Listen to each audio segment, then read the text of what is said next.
오늘 말씀은 예수님의 제자 가운데 마태를 예수님께서 부르시는 그 모습을 우리에게 보여주고 있습니다. 예수님이 마태를 부르시는 모습은 마치 우리를 부르시는 모습과 같다, 이렇게 생각해 볼 수가 있습니다. 이 마태를 부르는 모습을 보면 예수님이 왜 이 땅에 오셨는지 그 목적을 우리에게 분명히 하고 계시는 것을 볼 수가 있죠. 예수님은 세리였던 마태를 부르시고 그의 집으로 가셔서 세리와 창녀들과 같은 죄인들과 함께 교제를 나누셨습니다. 이런 행동들이 바로 예수님이 왜 이 땅에 오셨는지 예수님의 사역의 목적을 나타내는 것이라고 할 수 있습니다. 스스로를 의인이라 칭하던 바리새인들이 예수님을 비난할 때마다 예수님은 그 비난에 대해 내가 의인을 부르러 온 것이 아니라 죄인을 부르러 왔다, 이렇게 말씀하셨습니다. 그러니까 예수님이 이 땅에 오셔서 여러 가지 사역을 하신 이유는 의롭다 칭함을 받는 사람들이 아니라 스스로를 죄인이라 여겨서 하나님 앞에 나아가지 못하는 사람들을 찾아서 그들을 하나님의 제자로 삼고자 그렇게 사역을 시작하셨다는 것입니다. 여러분, 오늘 말씀에 나오는 이 마태는 마태복음을 쓴 저자입니다. 이 마태는 우리에게 잘 알려진 것처럼 예수님의 12제자 가운데 하나죠. 그의 이름이 레위라고도 알려져 있습니다. 아마도 예수님께서 그에게 레위라는 이름을 새롭게 지어주신 것이 아닐까, 우리는 이렇게 생각해 볼 수 있습니다. 원래 그의 이름이 마태인데 이 마태라는 이름의 뜻은 여호와의 선물이다, 그런 뜻을 가지고 있죠. 그런데 이 사람은 자신의 이름에는 걸맞지 않은 행동을 하고 있었습니다. 왜 그렇습니까? 그의 직업이 바로 세리였기 때문입니다. 여러분, 세리는 직업의 특성상 약간의 교육도 받아야 했었고 로마 사람들과 이렇게 소통하기 위해서는 헬라어도 말할 줄 알아야만 했습니다. 세리라는 직업을 통해서 자기에게 많은 부를 축적하면서 부유한 삶을 살았을 것으로 추정이 되는 것이죠. 왜냐하면 이 당시 로마에 있는 사람들은 세금을 거둘 때 자신의 손에 피를 안 묻히려고 했습니다. 그래서 세리들을 세워서 그들에게 할당량을 주고 그 할당량만 채우면 거기에서 가외의 수입을 얻든지 뭐 하든지는 그 세리에게 알아서 하라고 그렇게 전적으로 맡기는 것이죠. 그러니까 로마에게 100원을 바치게 되면 세리는 200원을 걷든 300원을 걷든 로마는 거기에 신경을 쓰지 않았다는 겁니다.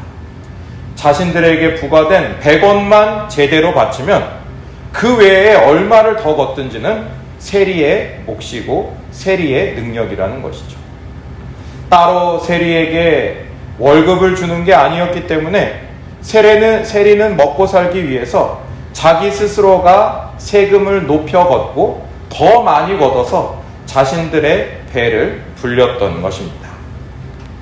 그러다 보니 이 세리는 같은 동포들에게 매국노와 같은 그런 멸시와 증오의 대상이 되었죠. 천대를 받고 괄시를 받아도 그들은 믿는 구석이라고는 돈밖에 없는 그런 구두쇠들이 되어갔던 것입니다. 자신의 생계를 유지하기 위해 동족들로부터 세금을 징수하여 로마에 납부하는 그런 일들을 하면서 이런 모든 일들을 통해 사람들로부터 미움을 받는 게 바로 세리들의 일상이었습니다. 사람들은 이 세리를 이방인과 같이 여기고 성전에나 회당에 올 때에도 그들은 이방인의 뜰까지만 들어갈 수가 있었던 것이죠. 법정에서 아무리 중요한 재판이 벌어진다고 해도 세리는 증인으로도 설 수 없는 그런 천대받는 사람들 중에 하나였던 것입니다. 아무리 돈이 많으면 뭐합니까? 사람들에게 인정받지 못하는 외로운 삶을 사는 게 바로 그런 세리의 삶이었습니다. 그러다 보니 그런 부류의 사람들끼리만 모일 수밖에 없는 것이죠.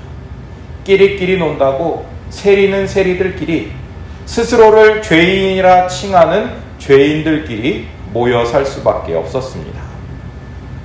예수님은 그런데 이런 마태를 부르셨던 것입니다. 마태를 부르는 모습을 통해서 마태와 같이 천대받고 멸시받는 우리를 부르시는 예수님의 음성을 들을 수 있는 은혜가 여러분들에게 있기를 원합니다. 오늘 말씀에서 마태를 부르시는 예수님을 통해 우리는 예수님의 부르심에 어떻게 반응해야 하는지 함께 은혜를 나눠보고자 합니다. 첫 번째로 우리는 나를 따르라는 예수님의 명령에 순종해야만 합니다. 예수님은 마태를 보자마자 나를 따르라 이렇게 말씀하시죠. 예수님의 부르심은 너무나도 단순해서 이게 과연 예수님의 말씀이 맞나 의심이 들 만큼 그렇게 단순합니다. 다른 설명을 하지 않습니다. 너 이렇기 때문에 나를 따라야 한다. 저렇기 때문에 반드시 나를 따라와라. 이렇게 구태의연하게 설명하는 법이 없습니다. 예수님은 단순하죠. 누구나 들으면 딱 알 수 있게 그렇게 말씀하십니다. 나를 따르라. 다른 설명이 없는 이 명령에 마태는 즉시 순종을 했습니다. 미련 없이 하던 일을 멈추고 일어나서 예수님을 따라 나섰던 것입니다. 이것은 마태를 부를 때만 그러신 게 아니에요. 예수님의 다른 제자들을 부를 때도 마찬가지였죠. 여러분, 베드로와 안드레를 부르실 때 예수님이 나를 따르라 이런 말 외에 어떻게 다른 일을 하신 것을 기억하십니까? 빌립을 선택하실 때도 마찬가지죠. 너는 나를 따르라 이렇게 말씀하셨습니다. 여러분, 우리가 누구입니까? 우리는 예수님을 따르는 예수님의 제자들입니다. 예수님을 따르기 위해서는 그 간결한 부르심, 단순하지만 확실한 그 부르심에 우리가 응답해야 한다는 것이죠. 이 따른다라는 말에는 우리들이 가지고 있는 믿음의 모든 것들이 다 녹아 있는 것입니다. 첫 번째는 이 따른다는 말에 들어있는 의미는 첫 번째로 예수님을 내 삶의 인도자로 모신다는 그런 결단과 의지가 녹아 있는 것입니다. 내가 귀하게 여기는 것들이 참 많이 있지만 예수님을 그보다도 더 귀한 것으로 여기기 때문에 예수님을 나의 삶의 가장 귀중한 보배와 가치로 여기기 때문에 모든 것을 버려놓고 예수님을 따르겠다는 결단이 그 말 속에 녹아 있는 것이죠. 바닷가에서 물고기를 잡던 어부들에게 예수님이 말씀하시죠. 너는 나를 따르라. 그때 그 제자들은 배를 버려두고 그물을 버려두고 함께 고기를 잡던 아버지마저 내놓고 예수님을 따라 나섰던 것입니다. 여러분, 우리의 삶에 예수님이 우리의 인도자가 되어주신다는 그 사실을 잊지 마시고 주님을 따라 나서는 그런 결단과 의지가 여러분들에게 있기를 원합니다. 또한 예수님을 따른다는 것은 예수님이 어떤 말씀을 하시든지 그 말씀에 순종하겠다는 뜻입니다. 그리스도를 믿지 않고 자기 마음대로 행하는 사람들은 불신앙의 사람들입니다. 마찬가지로 믿는다고 하면서 예수님의 뜻을 구하지 않고 자기 마음대로 하는 사람 역시 불신앙의 사람들과 다를 바가 없습니다. 예수님보다 앞서 생각하고 예수님보다 앞서 행하는 우리의 모든 것들이 바로 이런 불신앙의 모습이요, 교만한 사람의 전형적인 모습임을 우리는 깨달아야 하는 것이죠. 그런 모습들을 나타내는 사람들은 예수님을 따르는 제자라고 말할 수가 없습니다. 그렇기 때문에 우리는 예수님보다 앞서지 않고 예수님보다 먼저 생각하지 않고 오직 예수님의 뒤를 따르며 주님의 말씀에 순종할 수 있어야만 하는 것입니다. 세 번째로 예수님을 따른다는 것은 주님을 닮아가는 사람이라는 그런 의미가 있습니다. 우리의 삶의 기준은 예수님이 되어야만 합니다. 이렇게 기준이 늘상 흔들리고 어제와 오늘 모든 것들이 다 흔들리는 이때에 우리의 삶의 기준으로 삼고 따라갈 수 있는 사람이 누가 있겠습니까? 이 땅에 우리가 본받을 만한 사람은 아무도 없습니다. 오직 예수 그리스도 한 분밖에는 우리가 본받고 따라가야 할 사람이 없음을 기억해야만 합니다. 그렇기 때문에 우리는 인격과 삶의 모든 부분에서 예수님을 닮아가려고 애쓰는 사람이 되어야만 합니다. 우리가 보통 장사하는 사람 옆에서 그 사람을 계속해서 따라다니다 보면 상인이 될 수밖에 없고, 정치하는 사람을 따르면 정치하는 사람이 되고, 강도 옆에 서 있으면 범죄자가 되는 것처럼 우리도 예수님 곁에서 예수님을 따르는 삶을 살아야만 합니다. 우리가 그리스도의 인격과 그리스도의 성품을 따라서 그 삶을 닮아가는 삶을 살아갈 때 주님께서 베푸시는 은혜로 예수님의 장성한 분량에까지 이르게 될 줄로 믿는 것입니다. 또한 예수님을 따른다는 것은 예수님과 운명 공동체를 함께 한다는 뜻입니다. 예수님이 영광을 받으시면 우리도 영광을 받고, 예수님이 고난을 당하시면 우리도 고난을 받는 것, 그것이 바로 그리스도를 쫓는 참 제자의 모습입니다. 예수님이 이 땅에서 행하신 일은 하나님께 영광을 돌리는 삶을 사셨습니다. 예수님은 언제나 자기의 뜻대로 행하시는 법이 없었습니다. 언제나 모든 일을 하기 전에 하나님 앞에 기도하시면서 하나님의 뜻을 구하고 하나님의 영광을 위해 사셨던 것입니다. 예수님을 따르는 제자로서 우리들의 삶도 그러해야 하지 않겠습니까? 언제나 그리스도처럼 중요한 일을 앞두고 하나님 앞에 기도하고 하나님의 뜻을 묻고 구할 수 있어야만 합니다. 기도하지 않으면 우리는 결코 하나님의 뜻을 알 수가 없죠. 하나님의 뜻을 알기 위해서도 기도해야 되고, 하나님이 행하실 때를 알기 위해서도 우리는 기도해야만 합니다. 언제나 하나님께 기도하면서 예수 그리스도를 닮아가는 삶을 살 수 있는 은혜가 여러분들 모두에게 있기를 원합니다. 오늘도 우리에게 말씀하시는 하나님, 나를 따르라 말씀하시죠. 그 말씀에 순종하는 은혜가 여러분들에게 있기를 원합니다. 또한 두 번째로 우리는 그리스도를 전하는 생활을 해야만 합니다. 오늘 하시는 말씀 10절을 한번 같이 읽어보겠습니다. 마태복음 9장 10절입니다. 시작. 예수께서 마태의 집에서 앉아 음식을 잡수실 때에 많은 세리와 죄인들이 와서 예수와 그의 제자들과 함께 앉았더니, 지금 이 모습은 마태가 회심을 하고 자신의 친구들을 불러 모아서 잔치를 벌이는 모습을 우리에게 보여주고 있습니다.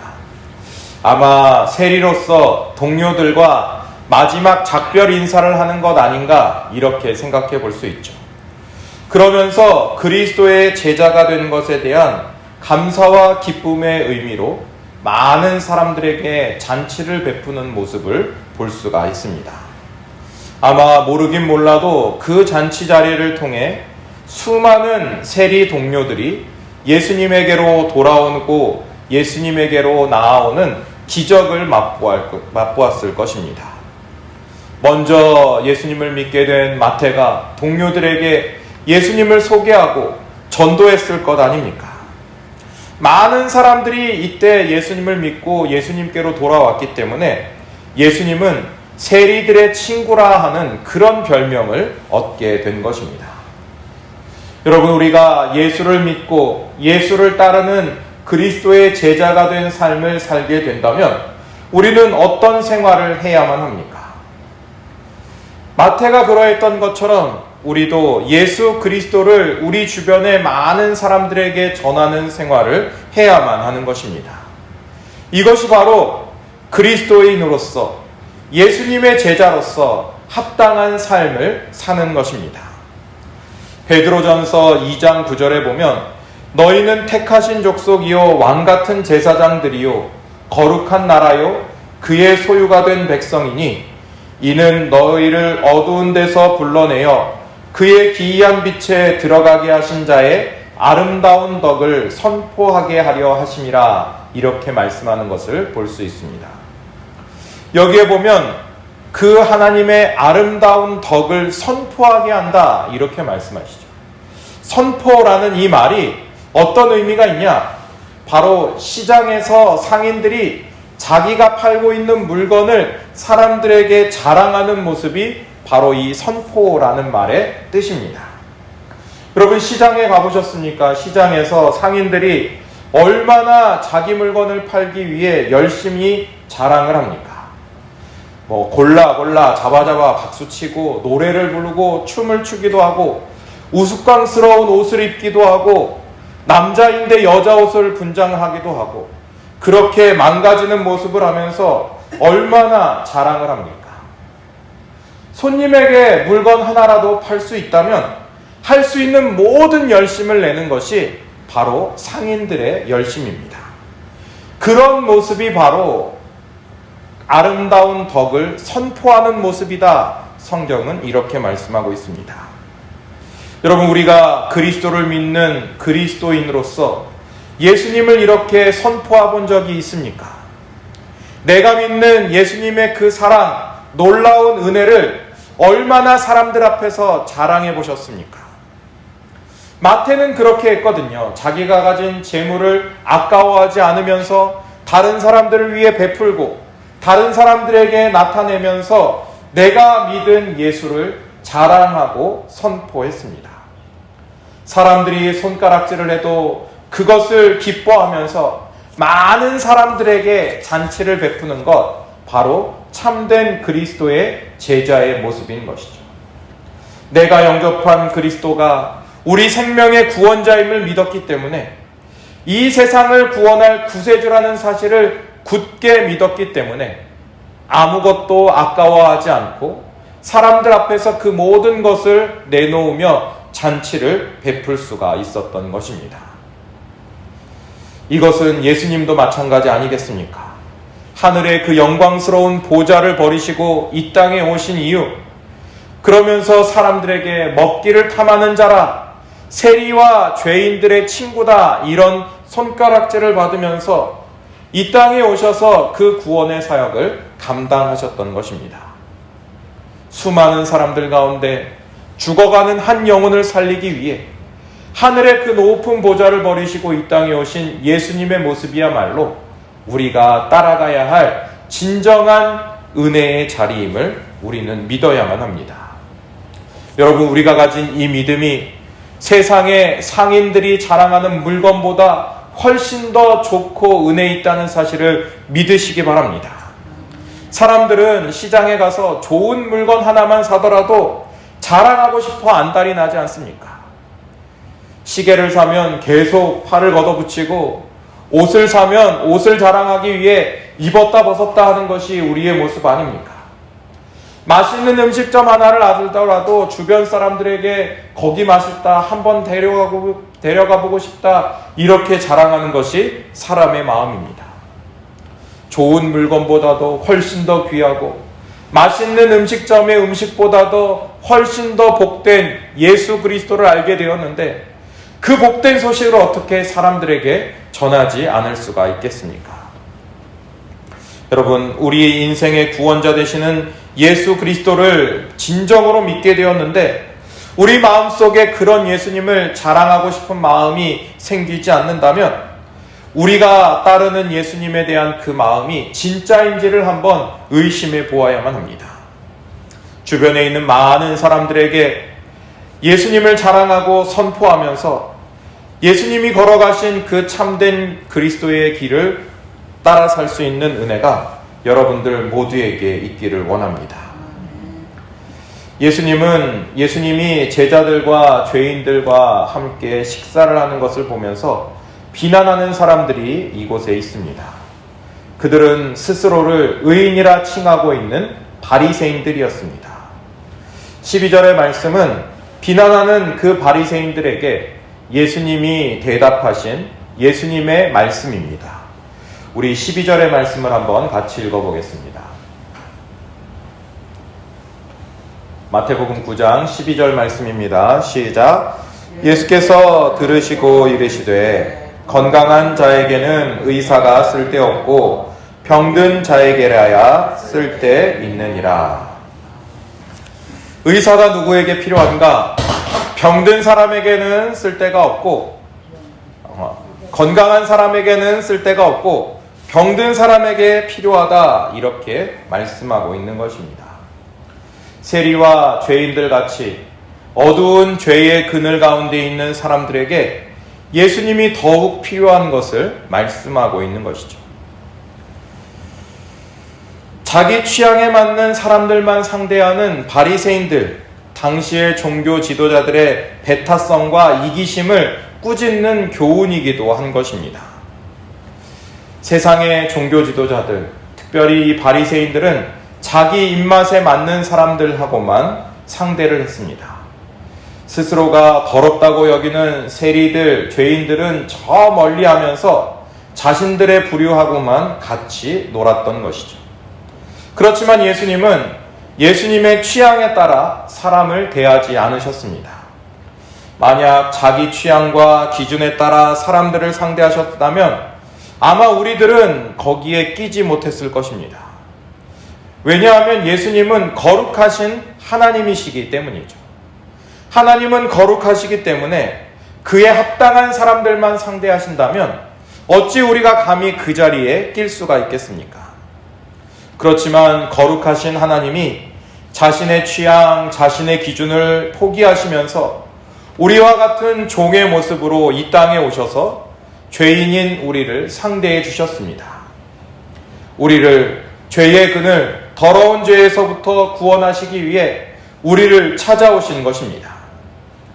그런 복음을 전할 수 있는 은혜가 우리에게 있어야만 합니다.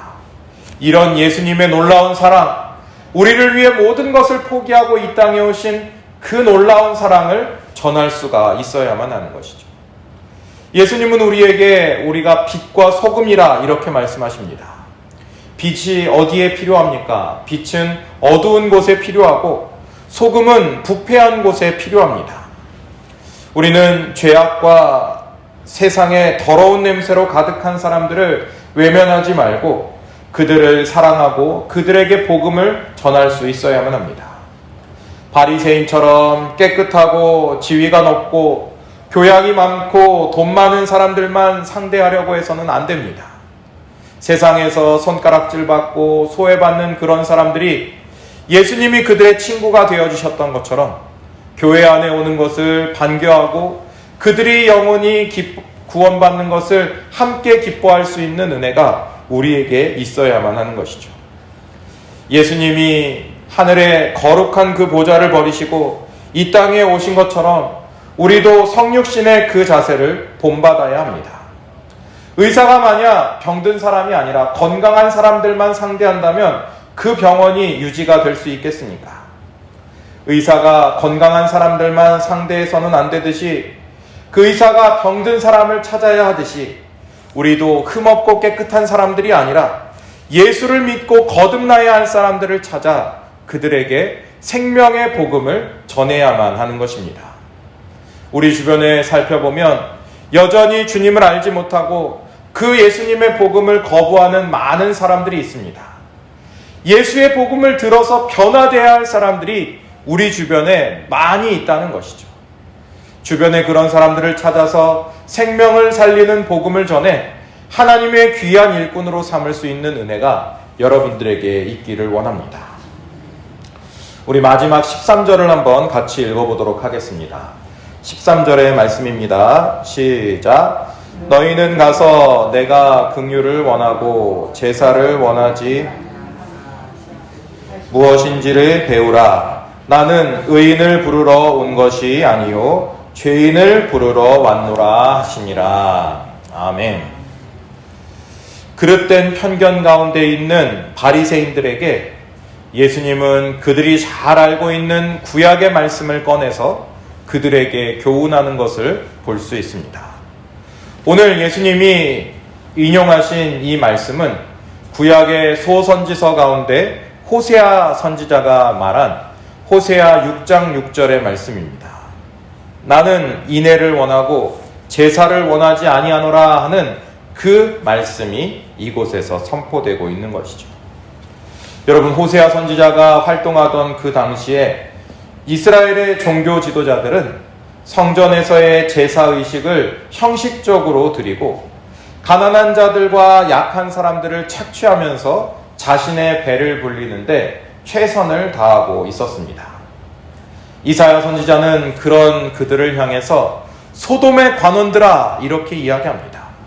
왜 이렇게 선포했습니까? 소돔의 관원들이 그렇게 죄악을 저지름으로 소돔 땅이 하나님의 심판 앞에서 멸망했던 것처럼 이스라엘이 멸망을 향해 달려가고 있다, 이렇게 말하고 있는 것이죠. 이것은 그렇게 해서 나라가 망했음에도 불구하고 예수님 당시에도 종교 지도자들이 가지고 있었던 그런 안타까운 모습입니다. 율법은 더욱 인본주의에 오염되어서 내용 없는 의식과 형식적인 행위로 타락했던 것입니다. 지도자들이 방탕하고 탐심 가운데 로마에 아첨하면서 얻은 기득권을 지키는데 혈안이 되어 있었던 것이죠. 비참한 백성들의 그런 삶에는 아무런 관심도 없고 자신이 가지고 있는 것을 지키기 위해 이 땅에 구세주로 오신 예수님을 배척하고 그런 구세주를 죽는 데까지 내어주었던 것이 바로 그 당시 종교 지도자들의 모습인 것입니다. 여러분, 우리는 그런 바리새인들의 풍조에 물들어가고 있지는 않습니까?